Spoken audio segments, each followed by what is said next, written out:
What's going on, Legionnaires, and welcome back to Comic Breakdown. If you're new to the channel, do me a favor and hit that sub button, hit that notification bell, and make sure you're not missing any of the awesome content we have coming out. Now, for this video, we're going to be diving into S.W.O.R.D, issue number 5. Now, if you haven't been keeping up with the S.W.O.R.D line, don't you worry. We've been covering every single issue of it. Go ahead and check out the link in my description, as well as the top of this video. It'll get you completely caught up on this line. Now, S.W.O.R.D, it kind of had a little bit of a break. Because of the King in Black event, we saw that crossover. But now we're getting back to the real S.W.O.R.D storyline. And so right now, on Krakoa, Fabian Cortez and the Quiet Council are gonna discuss the rules of murder. Now, this is written by Al Ewing, art is by Valerio Shatai, and cover is by the same. And with that being said, let's dive into this breakdown. Alright guys, so as we jump into this issue, we're jumped to planet J453 at the edge of the utopian Kree space, currently under the occupation by Weasel of Chitta Clan. And what we see here is Weasel, Prince Weasel, asking for his armada to be able to go through Kree airspace.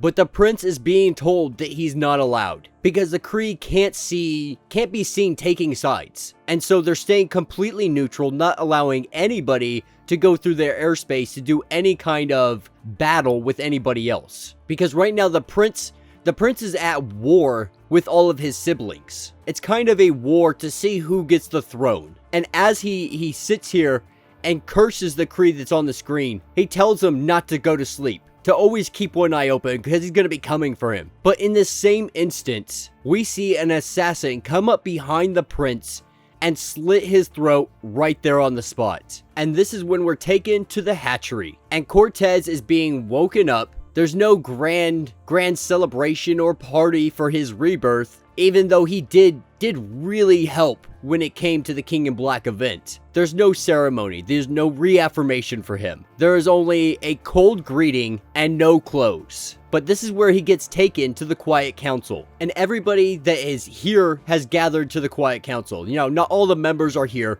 but we are seeing individuals like Abigail Brand. And Cortez looking around, seeing all of this going on, he's like, 10 minutes ago, I was dead, and I am now in an important meeting with no clothes on, two of man's greatest nightmares in quick succession. Like, what am I being punished for? And Magneto tells him, your grand plans aren't going as planned, but this is your chance. Either you speak now or just leave. And of course, Cortez is like, all right, fine. You want to do it like this? Let's do it like this. And he's here to talk to them about the subject of murder. Now, we're taken to another remote planet. Another remote planet under the occupation of Kondar and Liga. And they have just heard news of their half-brother being assassinated, having his throat slit in his private quarters. And now they're hearing news of Prince Weasel as well. And so it seems to be somebody is sending an assassin trying to take out every single bloodline that is in existence. And immediately these two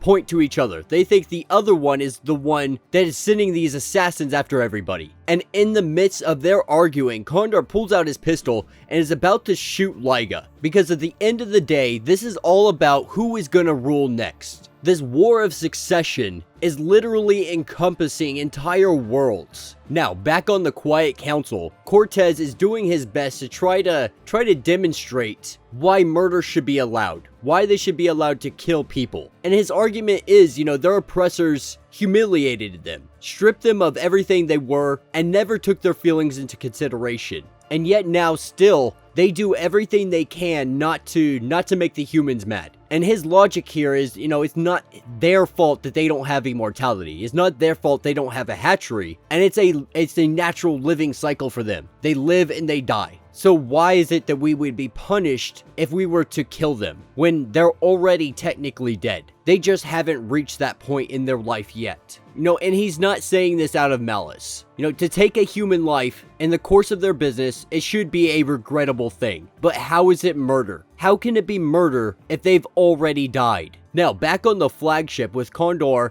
and his sister Liga. He was about to shoot his sister, only for him to immediately get struck dead with a sword to the head. And this is where we see the arrival of Emilia. And she's been the one sitting here assassinating all of the people that might be in succession, to leave one left over. That way this war can end and people can stop dying. And so she picks up the sword and she goes over to Liga and slits Liga's throat and calls it a day. This is the end. It all ends right here. Now the Quiet Council, they hear Cortez out, and he lets Cortez know, everything you brought up, issues of manslaughter and negligence or negligence should perhaps be considered, but that's for another day in a full council. Today we're talking about murder. And Magneto, he knows murder more than anybody else. In the simplest term, it's a choice. He's made that choice many times over, in the heat of passion, in an instant, at cold and calculated lengths. But such choices made in a long time past. They're here and now. And if he were to make those choices again, for any reason, he would face exile. And he would do so gladly, because the nation must have laws. And Magneto tells him, I've listened to your plights of suffering at the hands of humans. Now do me a favor, look me in the eyes and tell me, are yours greater than mine? And this is where Storm speaks up, and she's just like, alright, this is getting ridiculous. This is wasting our time. We have a gala to be preparing for. Motion to dismiss this. And Cortez, he tries to fight it. He's like, no,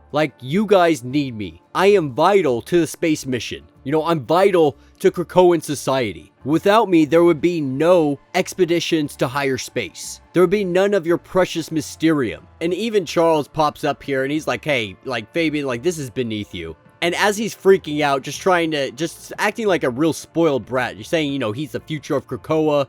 He wants respect that's due to him. And this is when we see the arrival of Emilia, as well as Cora of the Burning Heart. And she is from Erico. And she is also the replacement for Cortez. Now, Cora, she's unique. She's called this because her heart literally burns in her chest, a furnace in her ribcage, the flame in her life force. If she keeps it to herself, it makes her stronger, faster, and more dangerous in combat than 10 trained soldiers. But the real interesting thing about her abilities is she can share it out. Anyone close to her, she can fill with the same burning energy she has, and in doing so, boost their powers to levels far beyond normal. It's an ability she barely used on Erico, because to use something like that would be considered weakness. But here with the X-Men on Krakoa, it's definitely going to help take them to the next level. And just like that, Fabian lost his job and the Quiet Council calls it a day. Now Brand, she's headed back up to S.W.O.R.D Station and Magneto's gonna head with her. Everybody heads in their different directions and we have Fabian Cortez left sitting here naked, shamed, and out of a job. And we can only imagine what he's going to do next. But then we're taken to S.W.O.R.D Station 1, the Peak.